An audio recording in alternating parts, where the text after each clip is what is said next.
Welcome back student last में topic पढ़ रहे थे कॉमन कैटेगरी। और कॉमन कैटेगरी मैंने आप लोगों को 7-8 क्वेश्चन तो बता ही दिए थे। कुछ 2 क्वेश्चन आज फिर से मैं लेके आया हूँ और एक नेक्स्ट टर्म पर जो भी आपकी एक और लास्ट वीडियो बनेगा उसमें और बनेगा। आपको अप्रॉक्सिमेशन वाले क्वेश्चन कैसे करने होते हैं उनको लिस्ट में बता दूँ। बस इतने सफिशिएंट है तुम्हारे लिए। बहुत क्वेश्चन बता दिए मैंने। यहाँ पर कुछ क्वेश्चन लिखा है, ये वाला क्वेश्चन जो लिखा है बहुत इंपॉर्टेंट भी है और बड़ा भी है थोड़ा सा। और कल की वीडियो में इसको नहीं बता पाया और इसीलिए कल की वीडियो में एक ही क्वेश्चन हो पाया। वो क्वेश्चन ही बहुत बड़ा था और ये क्वेश्चन ही बहुत बड़ा है। क्वेश्चन अगर ध्यान दिया जाए तो क्वेश्चन क्या बोल रहा है, so that the length of an endless chain. किसी एक इंडलेस चैन की टोटल लेंथ निकालनी है जिसकी इन का मतलब बनता क्या होता है, इंडलेस। आप लोगों को इंडलेस का मतलब ये है कि जो खत्म ही ना हो। अरे खत्म होने का मतलब इसका इंड ना पता हो, जैसे सर्कल। अब बताओ सर्कल में आप बता सकते हो इंड कहां पर है। अब जब आपको स्टार्टिंग नहीं पता तो आपका काम कहां बता पाओगे। इसको बोलते हैं endless chain, that's means circle.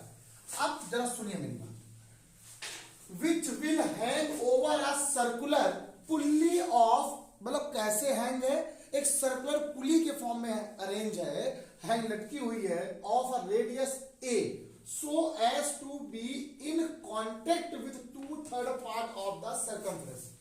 अब जो सर्कल का जैसे मान लो आपके पास ये है और ये आपके पास ऊपर वाला पूरा पार्ट इंडलेस है, ऐसे लगा हुआ है, लगा ऐसे के ठीक। अब ये पार्ट थोड़ा सा वैसे इसलिए बनाया है आपको, थोड़ा सा चलो मैं आपको वैसे बना दूं, सर्कल बना दूं ठीक। इस वाले पार्ट की बात कर रहा है। इसमें से क्या बोला हुआ, chain which will hang over a circular pulley of radius a. और रेडियस ए के साथ एक पुली है, कोई दिक्कत नहीं, रेडियस ए के साथ हमें रेडियस से मतलब भी नहीं है हमको ठीक। रेडियस उसकी है, उसके बाद बात करेंगे। और इसमें कोई इसका जो 2/3 पार्ट है, इसका जो 2/3 पार्ट है उसको छोड़कर वो ऊपर लटक रहा है और नीचे उसके बाद जो पार्ट बचा हुआ पार्ट है वो नीचे लटक रहा है। 2/3 पार्ट ठीक है, इसका 2/3 पार्ट है वो उसकी बात कर रहा है। जो 2/3 पार्ट है वो ये है और जो बचा हुआ पार्ट है वो कितना है, नीचे वाला पार्ट। अब 2/3 पार्ट कितना होगा ये बताते हैं। और यही लटक रहा है ठीक है, लटक रहा मतलब नीचे है। अब वो लटकेगा, जब हैंग होके आएगा तो थोड़ा सा नीचे हो जाएगा ऐसे करके, एक प्रकार से उसको थोड़ा ऐसे बढ़ा सकते हैं। पर लटकेगा ना, लटकने के बाद जो पुली हमेशा थोड़ी स्टेच होगी हमने मान लिया तो स्टेच छोटी लटक रही है, हैंग करके लटक रही है, हैंग किया ना उसे देखो। अब जब हैंग कर रही है तो बस यहीं से काम करना आसान। और ये इसका सेंटर हो गया, यहाँ से यहाँ तक रेडियस हो गई, ये भी रेडियस हो गई। इसको ए बोलेंगे, इसको ए बोलेंगे। चाहो तो इसको लाइन को ऐसे बना लो ताकि आपको बातें समझ आ जाए। तो सी पॉइंट आपको निकल आएगा ठीक। ये वाला पार्ट लटकने वाला पार्ट है, हैंग कर रहा है, इसको हम लोग ए सी और इसको आप लोग डी बोलोगे। अब बात एक बार क्वेश्चन को जरा फिर पढ़ लेते हैं ताकि और पूरी बात समझ आ जाए। So that the length of an endless, हमें आपको किसकी निकालनी है, इस पूरे जो लटकी हुई है पूरी इसकी क्या निकालना है आप लोग को, लेंथ निकालनी है। लेंथ का मतलब जो आपको फाइंड करना है total length.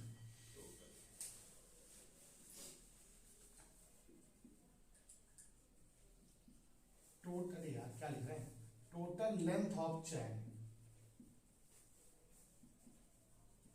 Total length of chain क्या है, ए डी बी सी ए। क्या है, ए डी बी सी ए, ये इसकी टोटल लेंथ है कि नहीं। अगर मैं देखूं तो 2 पार्ट में अगर इसको डिवाइड कर दूं तो लेंथ क्या बन जाएगी, एक लेंथ बन जाएगी ए डी बी और प्लस एक लेंथ हो जाएगी आर की लेंथ पूरी और एक बार ये लेंथ हो जाएगी ए सी बी, है ना, ऐसे बोल सकते हैं, है ना। अरे इधर ले लेंगे कोई दिक्कत नहीं। अब आप सबको मालूम है आर्क है, एक एसी आर्क है, एक सीबी आर्क है। ये पूरा आर्क क्या हो जाएगा, एसीबी की इस आर्क की लेंथ ठीक है। लेंथ है राम से लेंथ सीधे लिखा हुआ, इस आर्क की लेंथ निकाल लो, आप लेंथ लिख दो एल यहाँ पर, समझ में आ जाएगा आपको बात। वो हमें करना आराम से लोग कर लेंगे, किसी कोई दिक्कत नहीं। और कह रहा है जो इसका 2/3 पार्ट है वो इसके कांटेक्ट के साथ है, किससे, जो हैंग कर रही है नीचे वाली उसका जो 2/3 पार्ट है वो ऊपर है, मतलब ऊपर वाला फिक्स है 2/3 पार्ट। तो 2/3 पार्ट किसका होता है, पूरे स्फीयर का, सॉरी पूरे सर्कल का होगा ना। और सर्कल का सरकमफ्रेंस कितना होता है, तो इसका मतलब है ए डी बी। तो length of A D B वाले पार्ट की क्या हो जाएगी, 2/3 पार्ट ऑफ टू सरकमफ्रेंस। सबको पता है नहीं पता है, भाई सरकमफ्रेंस के बराबर देखो खुद ही बोला है 2/3 पार्ट ऑफ सरकमफ्रेंस। सरकमफ्रेंस क्या होता है 2 पाई आर होता है कि नहीं होता है 2 पाई ए क्या हो जाएगा, तो इसका मतलब ये कितना आ गया 4 पाई ए अपॉन 3। इसकी लेंथ तो निकल आई आपको, यहां से लेकर यहां तक इसकी लेंथ आपको क्लियर है। तो बचा पार्ट कितना, तो रिमेनिंग पार्ट कितना है आप बताओ, तो रिमेनिंग पार्ट कितना है 1/3 पार्ट। तो जो पार्ट आपका इस बचा वो क्या है 1/3 पार्ट, जो क्या बना रहा है हमारा चेन बना रहा है, जो पुली के फॉर्म में लटका हुआ है वो चैन बना रहा है। अब इस चैन से हम लोग क्वेश्चन करने वाले हैं, तो ये जो चैन बनाएगा, अगर इस चैन से हम यहाँ पर कोई एक वो डालेंगे तो ये 60 एंगल सॉरी ये बनाएगा 60 एंगल, ये कोई एंगल बना लेगा। ठीक, अच्छा अब आपको क्या निकालना है थोड़ा सा, अब इसकी निकालनी लेंथ आपको जो फाइंड करना है वो क्या निकालना है ए सी बी निकालना है। तो लेंथ ऑफ यहीं पे लिख दो, length of A C B बराबर आप क्या बोलोगे 2ACR है ना, 2ACR। आर को ऐसे सिंपल करते हैं 2, अरे ये AC है यार, इसको S बोला हम लोगों ने, ये कितना हो जाएगा वो भी दो बराबर पार्ट डिवाइड करता है ना, 2ACR बोल दिया। तो हम लोग यहाँ पर 2AC को हम लोग 2S मिल सकते हैं, याद है हम लोग को, AC को हम लोग S मान लिया, तो AC इक्वल टू आप लोग यहाँ पर इसको S मान लेना, वो एक अलग बात है।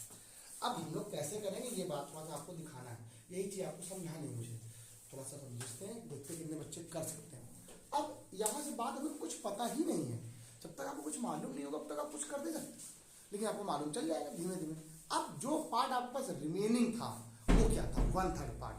अब ये जो 1/3 पार्ट है, सुनिएगा मेरी बात, ये 1/3 पार्ट अगर एक बार जरा देखा जाए तो इस आपको ऐसा कुछ पढ़ाया है स्कूल में आप लोगों ने कि ये जो आर्क बनाएगा, जो पार्ट ये आर्क बनाता उसी से तो एंगल यहाँ बनता है। ये जो 1/3 पार्ट है किसका 2 पाई का जो 1/3 पार्ट हुआ कितना होगा 2 इंटू 60 इंटू 120, तो ये एंगल कितना बनाएगा 120 एंगल बनाएगा। ठीक, तो यहाँ पर क्या लिखेंगे हम लोग सो, इसलिए यहाँ लिखेंगे सो एंगल, यहाँ पर लिख दो इसको O, इसको लिख देना O dash, angle AOB equal to क्या हो जाएगा बेटा 1/2 into 2 pi, that's mean 120 degree. कितना आ गया 120 डिग्री हो गया। अब अगर 120 ये हो गया तो ये कितना बचेगा फिर ये 60 बचेगा। अब देखो ये 60 है 90 तो ओवर ये भी 60 होगा। ठीक है, ध्यान रखिएगा आपको, ये एंगल कितना होगा 60 ही रहेगा, बस सब कुछ आ गया। अब आपको पता है साई एंगल मिल गया, साई एंगल कितना है 60। अच्छा आप लोग किसी तरीके से यार ये ABC और इसको आप कुछ मान लो M। अच्छा हम जानते हैं अगर मुझे ये मिल जाए, ये इसको पता है सैग कहते हैं AB को पूरे पूरे को, सॉरी स्पैन कहते हैं, इस पूरे पूरे AB को स्पैन कहते हैं। अगर आप AM निकाल लो काम बन जाए। AM कैसे आएगा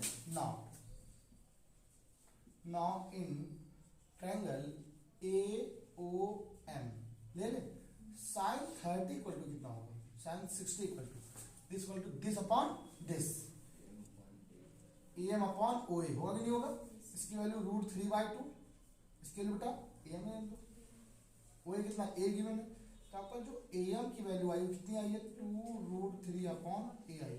हम पता है ऐसा क्यों कर रहे हैं, हम देख रहे हैं आंसर ये लॉग में आ रहा है, कुछ थोड़ा आंसर जब देखा और A√3/2 है।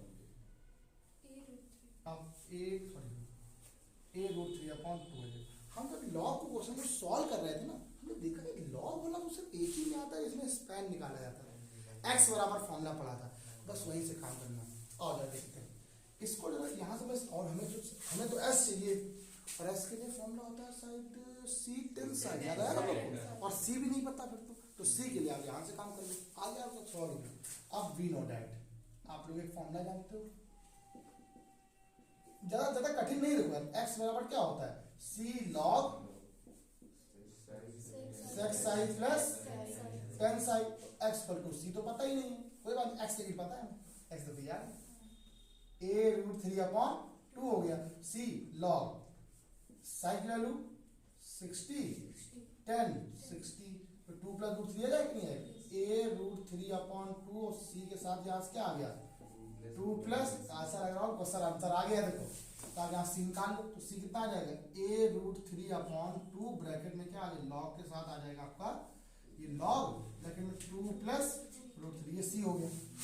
आपको कुछ नहीं करना, अब आपको सिर्फ और सिर्फ लेंथ में लगा देना है मान, लेकिन आपके लिए तो भैया C थोड़ा चाहिए, आपको तो क्या चाहिए 2S चाहिए, क्या चाहिए आपको, तो आपके लिए 2S का फॉर्मूला होना चाहिए, तो आपको 2S तब निकाल पाओ जब काम बनेगा। तो आपका लेंथ क्या चाहिए, आपको लेंथ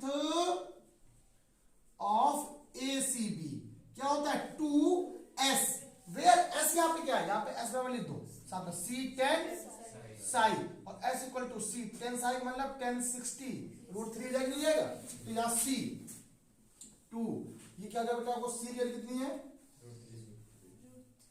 c और ये हो जाएगा √3 और आपका जो c की वैल्यू उसको लिख दो, c कितना आया a√3/2 log 2 प्लस √3 इंटू √3 2 से 2 कैंसिल हो गया, लास्ट स्टेप बचा है बस, ये तो ACB आएगा, ये ACB हो गया, क्या आएगा देखो √3a log 2 प्लस √3 ये 3 बचेगा यहाँ पर। अब लेकिन हमें तो टोटल निकालनी थी लेंथ, जो टोटल लेंथ हो जाएगी, जो टोटल लेंथ होगी बेटा, टोटल लेंथ चैन की, तो ये और प्लस ये जो आई आपके पास, ये देखो भाई आपका यहां से यहां तक कितनी है 4πa/3 और ये यहां से यहां तक कितनी पूरी पूरी, ये देखो लिखी हुई टोटल लेंथ आ रही है, क्या आ जाएगा 3a log 2 प्लस √3 प्लस ये कितना आया बताइए 4πa/3 और ये आपका क्या है आंसर है। ठीक, ये आपने ये बाहर से ना तो आप सामने चले जाएगा ये। अब बताओ अगर मैं आपको ये चीज पहले अगर समझाता ना तो आपको क्वेश्चन नहीं आता, अब इस क्वेश्चन में देखो अगर एक बार लगाया होगा तो आपको याद रहे, पेपर टाइम में आपको सिर्फ एक बार देख के करना है, सॉल्व करने में कोई दिक्कत नहीं है। ठीक है चलिए करो फास्ट। हाँ तो सुनिए एक क्वेश्चन बेटा आपके पास ये अच्छा क्वेश्चन है, बस थोड़ा सा आपको जरा ध्यान देना है, क्वेश्चन में लिखा क्या है, कह रहा है if alpha and beta be the equation to the horizontal बोल सकते हैं इसको, of the tangent of the extremities of a portion of common radius and L is the length of the portion, L is the length of the portion, कोई बात नहीं बताते हैं क्या होता है, so that the height of one extremity above the other, इसका मतलब जरा समझ लो क्या है, कह रहा है एक कॉमन रेडियस यहां पर लगी हुई है, ठीक ऐसे ऐसे कॉमन रेडियस, ठीक इसमें कोई दो पॉइंट है, इस पॉइंट को थोड़ा सा ऐसे बनाएं ताकि मैं आपको थोड़ा समझा पाऊं, ऐसे एक कोई भी दो पॉइंट दे दिए गए, मान लीजिए एक पॉइंट एक यहीं पर एक टेंजेंट डाला गया है, ठीक और एक टेंजेंट पॉइंट आपने ये मान लिया, एक टेंजेंट यहां डाल दिया गया, ठीक तो ये एंगल क्या बना रहा है बीटा बना रहा है और ये एंगल क्या बना रहा है अल्फा बना रहा है, सिर्फ इतनी सी बात आपसे कह रहे हैं, ये बात सबको समझा गई। अब कुछ बुक्स में उन्होंने एक पॉइंट यहां माना और एक पॉइंट यहां माना, कोई दिक्कत नहीं, तुम्हारा जो मानो, हमने आपसे कहा था इस पॉइंट को हम जो पॉइंट यहां मानते थे उसको हम यहां भी लेट कर सकते थे, वो हमने मान लिया। अब ये जो इसकी पॉइंट है वो x1, y1 ले लिया, इन्होंने इस पॉइंट को x2, y2 ले लिया। आप सबको पता है यहां से पूरी पूरी यहां से इसको a मान लो, इसको b मान लो, c मान लो, इसको आप लोग यहाँ पर pq मान लो, बस ये p मान लो, ये बात आपको क्लियर है। अब आप ये कहोगे देखो समझ लो अच्छे से, अब आपसे ये कह रहा है कि ये लेंथ कितनी दी गई पूरी पूरी, ये आपका जो लेंथ दी गई है वो y1 दी गई है, ओके ये लेंथ, अच्छा यहां से यहां तक कितनी दी गई है, ये y2 दी गई, उसने पूछा है कि the height of one extremity above the other, है ना, एक की दूसरी, तो मतलब निकालना है y1 माइनस y2, मतलब इसकी आपको ये निकालनी ऊपर वाली, यहां वाली जो ये इसके ऊपर कोई एक m पॉइंट होगा ना mp, ये जो mp होगा या pm होगा वो क्या होगा y1 माइनस y2 हो जाएगा, आपको यही फाइंड करना है, ठीक तो वही वैल्यू लेके आनी, वो किसके बराबर हो जाएगी, इसके बराबर हो जाएगी l के, जबकि दिया गया क्या दिया गया है और आपको कुछ दिया गया, l is the length of the partition, यहाँ पे दिया गया है the tangent of the extremities of a portion of common quantity and L is the length of the portion, ठीक इसी से जो लेंथ बना रहा है वो s1 माइनस s2 की वैल्यू आपको यहाँ पर s के हिसाब से दे रहा है या l दे रहा है और कुछ नहीं। अब s1 क्या है s2 क्या है भाई, सिंपल सी बात है, पूरा पूरा यहां से लेकर यहां तक जो ca होगा वो क्या हो जाएगा बेटा आपके पास s1 हो जाएगा, और cp यहाँ पे कितना हो जाएगा बेटा आपके पास, ये cp, c से p तक का पॉइंट क्या हो जाएगा s2 हो जाएगा, तो s1 माइनस जो s2 है उसको इन्होंने l लेट कर लिया है बस, ठीक है एक आर्क मान लिया उन्होंने इसको, ये आपका क्या हो गया l हो गया, कोई बच्चों कोई दिक्कत, s1 minus s2 equal to क्या हो गया l, अब सिंपल सा फॉर्मूला लगा लो। अब आपको पहले चाहिए y1 y2, तो नाउ अच्छा y1 और s1 पहले निकाल लो, यहां पर निकाल लो y2 और s2 ये बात क्वेश्चन में आ गई। अच्छा y1 बराबर फॉर्मूला क्या होता है, s बराबर फॉर्मूला क्या होता है, आप सबने पढ़ा है, s बराबर होता है c tan। अच्छा s1 की बात कर रहा है, इसका मतलब है कौन सा एंगल बनाएगा, अल्फा, तो c tan अल्फा, और ये क्या c sec अल्फा, ओके, ये क्या बनाएगा c sec बीटा और c tan बीटा। अरे यार क्लियर हो गया, देखो सिंपल सी बात, आपको पहले क्या पता है, आपको निकालना क्या है, y1 माइनस y2, पहले सबसे पहला काम निकालो, ये निकाल लो, ये इतना काम आप कर लो आसानी से, ये देखो y1 माइनस y2, तो y1 माइनस y2 में c कॉमन आ जाएगा, क्या बचेगा आपका, देखो sec अल्फा माइनस का, अब इसको जरा एलसीएम लेके जरा सॉल्व करोगे तो ये आ जाएगा cos beta minus cos alpha upon cos alpha into cos beta, ये बात सबको समझ में आ गई। सिमिलरली s1 माइनस s2 निकाल लो, तो c फिर से कॉमन हो जाएगा, जब कॉमन होगा तो इससे लिख देंगे हम लोग sin alpha upon cos alpha minus sin beta upon cos beta. अब इसको ओवरऑल करके अगर एलसीएम ले लिया जाए तो देखिए ये मल्टीप्लाई यहां हो जाएगा, sin alpha into cos beta minus sin beta into cos alpha whole upon cos alpha into cos beta, और ये ऊपर वाला फॉर्मूला शायद लिखा हुआ है sin alpha minus beta upon cos alpha into cos beta. अब इसको एक क्वेश्चन नंबर सेकंड मान लेना, इसको एक क्वेश्चन नंबर फर्स्ट मान लेना, इन दोनों का डिवाइड कर दो, आप इन दोनों का डिवाइड कर दो, जब आप डिवाइड करोगे तो आपका ये आंसर आएगा y1 minus y2 upon s1 minus s2। जब आपने डिवाइड किया तो सीधे c कैंसिल, इस टर्म से ये टर्म कैंसिल, ऊपर बचा क्या cos beta minus cos alpha whole upon sin alpha minus beta, ये वैल्यू तो कोई बात ही नहीं, y1 माइनस y2 होती है, ये l हो जाएगी, cos c minus cos d का formula 2 sin c plus d/2 into sin d minus c/2 special formula होता है, और यहां पर इसको अगर फॉर्मूले को तोड़ दें sin 2 अल्फा के फॉर्म में, sin 2 वाले फॉर्मूले में, तो 2 sin alpha minus beta into cos alpha minus beta. Clear हो गई बात, ये बात समझ में आ गई, दो से दो कैंसिल हो गया, एक sin अल्फा माइनस ये कैंसिल हो गया, y1 माइनस y2 कल यहां से l हो गया, और ये बचा क्या sin alpha plus beta upon 2 whole upon cos alpha minus beta upon, ये आपका क्या आ गया, आपका आंसर होगा। अब ये अगर चैप्टर अगर ये वाला क्वेश्चन एग्जाम में आता है तो आपको आ जाएगा। अच्छा अब इतने क्वेश्चन बता दिए हैं आपको मैंने कि अब आपको इतनी प्रॉब्लम नहीं होने वाली है, लेकिन आप फिर भी होती है, मानते हैं चीजें दिक्कत होती हैं, इतने सफिशिएंट हैं, अगर आप इतने लगा लेते हो तो बहुत लगा दिए, मैंने सब बता दिया, ऐसा कुछ नहीं जो आपको नहीं बताया, कुछ हो सकता है कुछ छूट गया हो, कुछ और भी बड़े बड़े होते हैं, लेकिन ज़्यादातर मोस्टली जितने भी लोग जैसे भी लोग जितनी किताबें होती हैं ज़्यादातर यही सब क्वेश्चन लगे होते हैं उसमें, एग्जाम्पल में एक्साइज में जहाँ पर भी होंगे तो वैसे होंगे।